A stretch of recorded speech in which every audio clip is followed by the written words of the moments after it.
நம்ம தாளிப்பு வடகம் செய்வதற்கு ஃபர்ஸ்ட் 1/2 கிலோ சாம்பார் வெங்காயத்தை இந்த மாதிரி தோல் உரிச்சு வச்சிருக்கேன். இது பொடியா நறுக்கிட்டேன். இதுல 1 ஸ்பூன் மஞ்சத்தூள், 1 ஸ்பூன் கல்லுப்பு போட்டு பிசைஞ்சு நம்ம இதை போட்டு நல்லா பரப்பி நம்ம வெயில்ல காய வச்சுட்டு 2 ஸ்பூன் கடுகு, சீரகம், தட்டின பூண்டு, கருவேப்பிலை, மிளகு, வெந்தயம், விளக்கெண்ணெய் எல்லாத்தையும் போட்டு நல்லா மிக்ஸ் பண்ணிக்கணும். 2 ஸ்பூன் கடலைப்பருப்பு, பெருங்காயத்தூள்,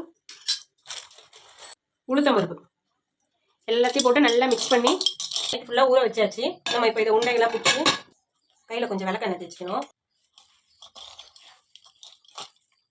சின்ன சின்னதாக உருட்டி காய வச்சுக்கணும் நல்லா வெயிலில். இதே மாதிரி எல்லாத்தையும் நல்லா சின்ன சின்னதாக உருட்டி ஒரு 4 நாள் வெயிலில் காய வச்சுக்கணும். காய வச்ச பிறகு நம்மளோட தாளிப்பு வடகம் ரெடி ஆகிடும். நம்மளுடைய வெங்காய தாளிப்பு வடகம் ரெடி ஆயிடுச்சு. 6 மாதம் வரைக்கும் கெட்டு போகாது.